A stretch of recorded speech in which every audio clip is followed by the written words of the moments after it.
Last year का जो paper है 2021,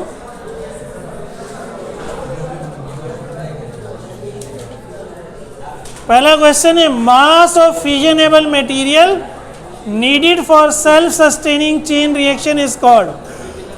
ये क्रिटिकल मास की डेफिनेशन है ना, हमने पढ़ी थी। सही है, बिल्कुल सही, वेरी गुड। अगला है atomic number of a radio active element is increased by the emission of. Atomic number charge number का दूसरा नाम। ये इंक्रीज हो जाएगा कब? जब नेगेटिव बीटा पार्टिकल इमिट होगा। बीटा पार्टिकल नेगेटिव भी था और नेगेटिव के नतीजे में इंक्रीज होगा, पॉजिटिव के नतीजे में डिक्रीज होगा। बिल्कुल सही।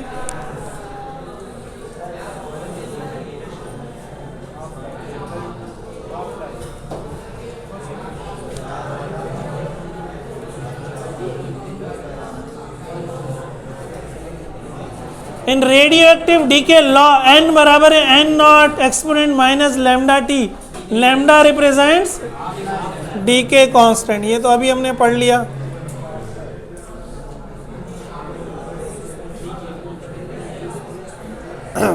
Process in which heavy nucleus splits into two lighter nuclei is called fission की डेफिनेशन हो गई। ठीक है, तो जो चीज मॉडल पेपर आया था फिर पिछले साल,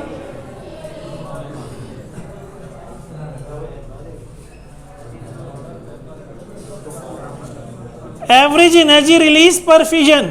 एक फिजन में कितनी एनर्जी थी? 200 मेगा। ठीक है, अगला सवाल।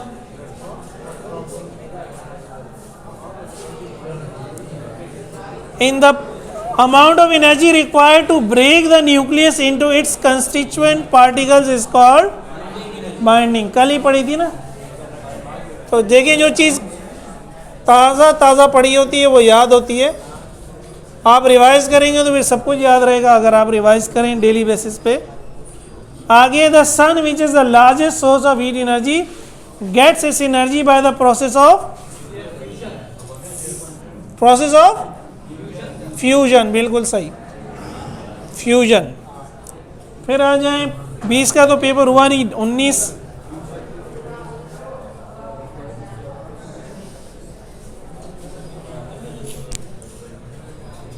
देखिए, कहता है बाइंडिंग एनर्जी पर न्यूक्लियन। याद है कल न्यूमेरिकल भी किया था। बाइंडिंग एनर्जी पर न्यूक्लियन का मतलब है बाइंडिंग एनर्जी को मास नंबर से डिवाइड कर दो। तो बाइंडिंग एनर्जी हमें कितनी दी हुई है? 2.3। और जो एलिमेंट दिया हुआ है न्यूट्रॉन, उसका मास नंबर कितना है? 2 है। तो 2.3/2 क्या हो जाएगा? 1.15। ठीक है,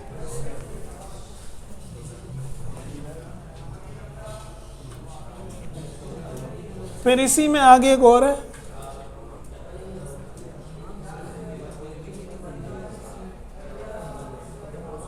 in the process of positive beta emission charge number decrease होगा। जब नेगेटिव में बढ़ गया तो पॉजिटिव में कम होगा।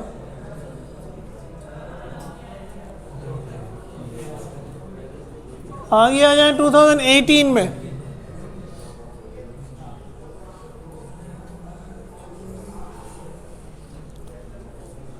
The half life of radium is 1600 years. Half life कितनी है?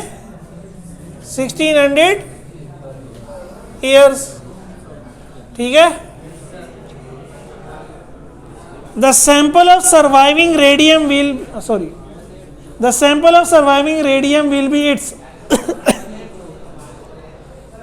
After 6400 years the sample of surviving radium. 6400 साल बाद क्या होगा? देखो, तो हाफ लाइफ 1600 है ना, तो एक हाफ लाइफ बाद हमने कहा था कितने बचेंगे? आधे। 2 हाफ लाइफ क्या होगी? इसका डबल 3200। उसमें में कितने बच जाएंगे? इसका भी आधा, 1/4। फिर 3 हाफ लाइफ क्या होगी? 48 हो जाएगी ना। 16 दूनी 32, 16 दिया। इसका भी आधा क्या हो जाएगा? 1/4 का आधा क्या होगा? 1/8। फिर 4 हाफ लाइफ क्या हो जाएगी? उसने यही कहा है 6400 साल बाद क्या होगा? तो 6400 साल का मतलब है 4 हाफ लाइफ कितना बच जाएगा? 1/8 का भी आधा 1/16।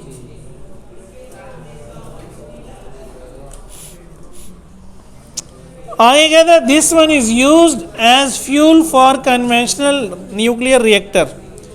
जो हमारा आम न्यूक्लियर रिएक्टर होता है उसका जो फ्यूल होता है, यानी उसमें जिससे हम फिजन कराते हैं, वो क्या था? क्या था भाई? यूरेनियम 92 235। 17 में आ जाए। As time decreases the rate of decay of radioactive element, time के साथ साथ रेट ऑफ डीके, भाई टाइम के साथ साथ न्यूक्लियाई क्या हो रहे हैं? कम हो रहे हैं, तो उनका रेट भी क्या होगा? कम होगा, डिक्रीजेस।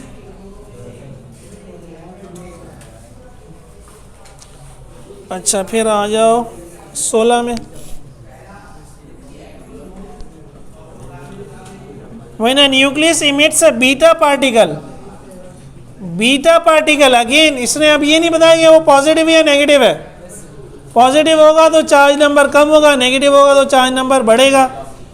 इट्स एटॉमिक नंबर, उसका एटॉमिक नंबर क्या होगा? Increase, decrease, remains constant, sometimes increases sometimes. तो कौन सा सही होगा? ये सम टाइम वाला ना, क्योंकि पॉजिटिव और negative, sometimes increases sometimes decreases.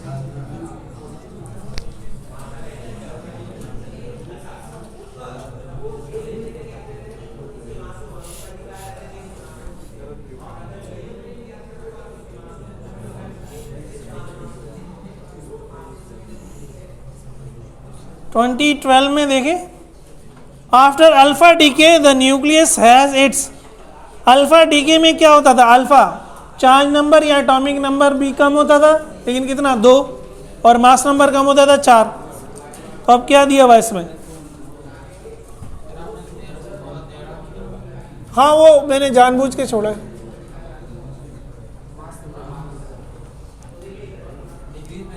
Mass number decrease by 4 ना, ठीक है। चार्ज नंबर तो 2 से डिक्रीज होता है ना, मास नंबर 4 से डिक्रीज होता है।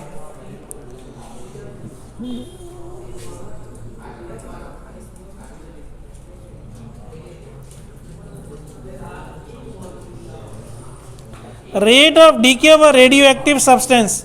अभी हमने कहा था रेट ऑफ डीके क्या होता है? डिक्रीज। ये जो हमने ग्राफ बनाया था, ये ग्राफ बनाया था, याद है? हमने कहा था एक्सपोनेंशियली डिक्रीजिंग ग्राफ है, तो वही वर्ड इसने यूज किया है। हाँ चला गया ये रहा, डिक्रीजेस एक्सपोनेंशियली।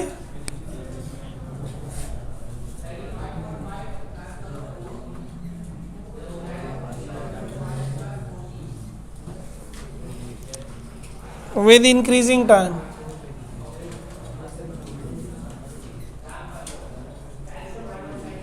सेवन में नहीं 6 में।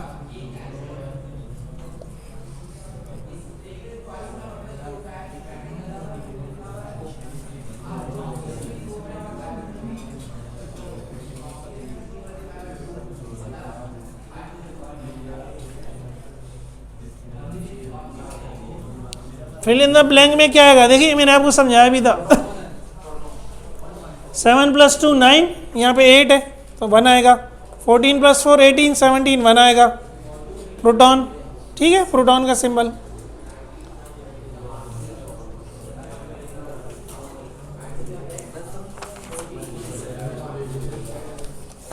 To 2005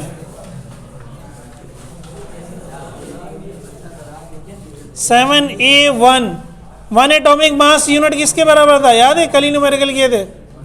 931 mega. तो मेगा की जगह से दे दिया 10⁶।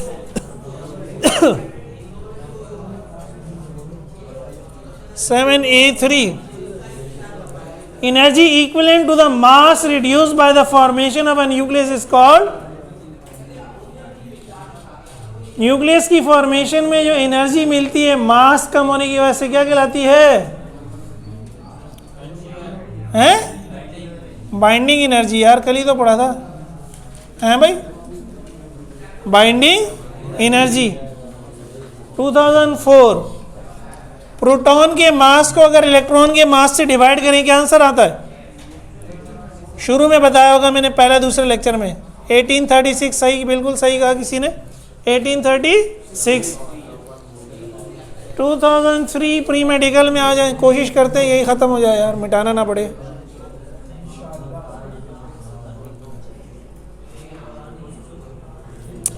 The process of beta particle emission. Beta particle emission का जो प्रोसेस है उसमें क्या होता है, क्या चीज़ चेंज होती है? चार्ज नंबर चेंज होता है बस। अच्छा 2002 प्री मेडिकल में आ जाओ। ब्रीडर रिएक्टर में हम क्या करते हैं?